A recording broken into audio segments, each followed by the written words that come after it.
Assalamualaikum warahmatullahi wabarakatuh. Rabbi syurah li sodri wa yassir li amri wahlul 'uqdatam min lisani yafqahu qawli. Segala puji bagi Allah yang berikan kita banyak kenikmatan, nikmat iman, nikmat Islam, nikmat sehat, dan tidak lupa nikmat bisa merasakan ibadah di bulan Ramadan ini. Masya Allah. Di kesempatan hari ini izinkan saya untuk menyampaikan sebuah kultum yang diambil dari hadis Arba'in. Hadisnya cukup jauh, hadis ke-40, tentang mengambil dunia untuk keselamatan di akhirat. Bunyinya adalah Bismillah. Ani ibni Umar radhiyallahu anhuma qala akhadha Rasulullah sallallahu alaihi wasallam biman kibaya faqal kun fit dunya ka'annaka gharibun aw abiru sabilin wa kana ibnu Umar radhiyallahu anhuma yaqul idza amsayta fala tantadhiris sabbah wa idza asbahta fala tantadhiril masa wa khudh min sihatika limaradika wa min hayatik limautik. Riwahul Bukhari. Ini artinya Ibnu Umar radhiyallahu an berkata, Rasulullah shallallahu alaihi wasallam memegang pundakku seraya berkata, di dunia ini jadilah kamu seperti orang asing atau penyeberang jalan. Ibnu Umar berkata, jika kamu di sore hari, jangan menunggu pagi hari. Dan jika berada di pagi hari, jangan menunggu sore hari. Manfaatkanlah waktu sehatmu sebelum kamu sakit, dan waktu hidupmu sebelum kamu mati.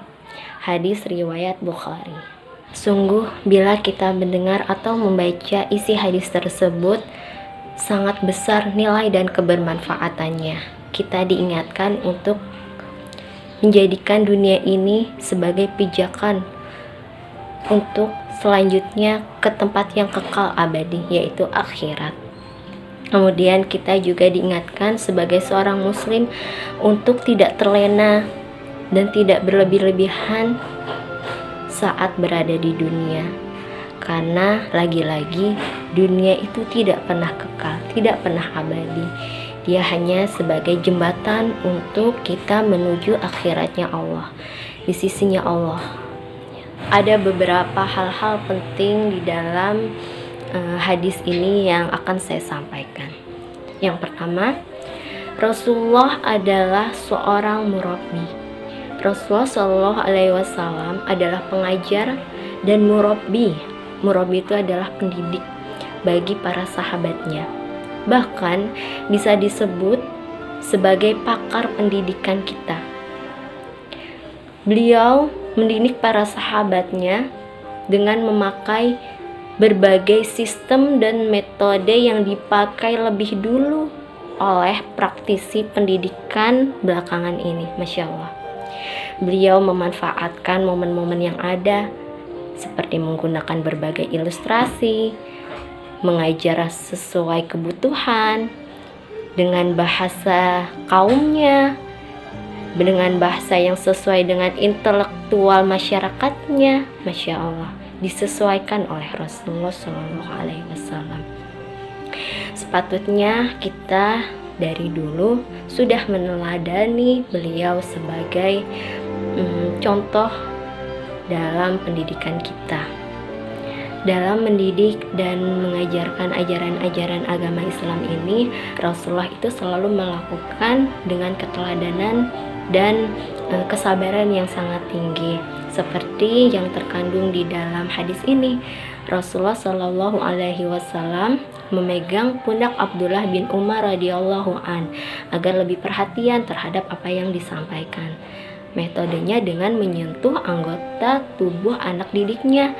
Masya Allah, ternyata Rasulullah itu sudah mengajarkan ini lebih dulu daripada pakar-pakar kita yang di zaman modern ini gitu. Dan pastinya metode ini banyak hikmahnya buat kita semua.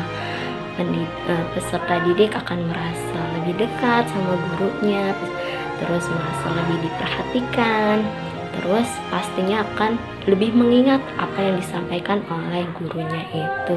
Yang kedua, dunia akan sirna dan akhirat kekal abadi.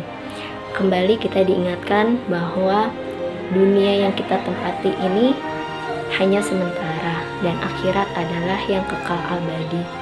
Maka dari itu kita harus waspada, berhati-hati, tidak berlebihan dan tidak terlena di dunia ini.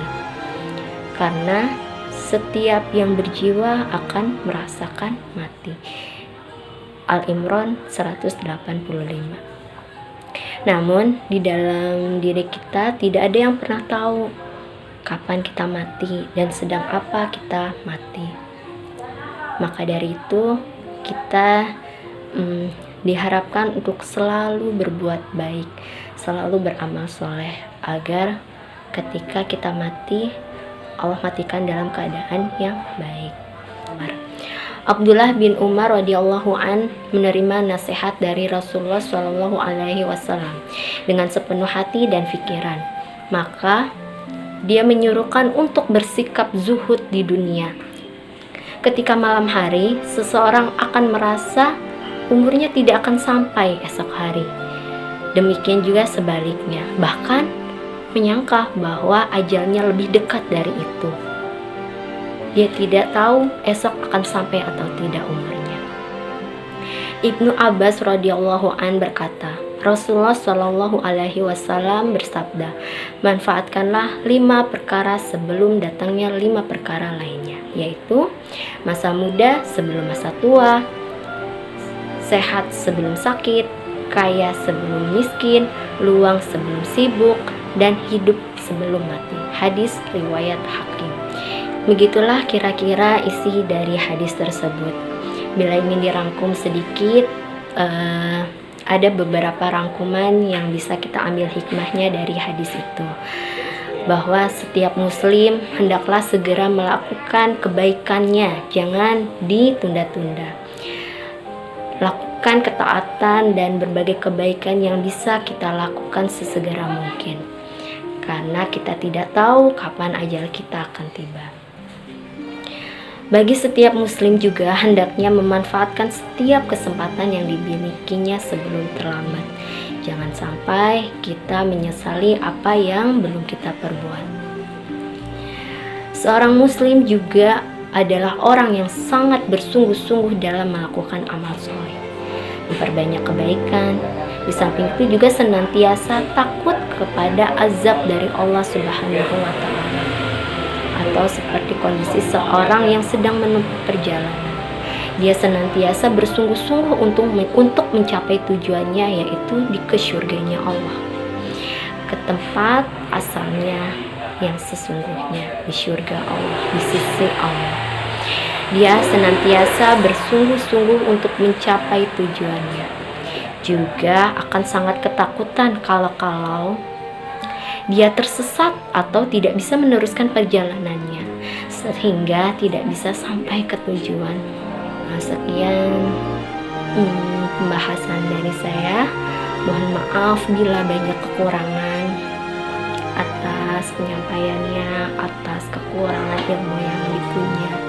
Semoga kita termasuk umatnya yang akan sampai tujuannya di surganya Allah. Terima kasih, jazakumullah khairan katsiran atas waktunya untuk menyaksikan video ini sampai selesai. Semoga Allah catat sebagai pahala kebaikan kita dan kita bisa mengambil hikmah dan manfaat dari kandungan hadis tersebut.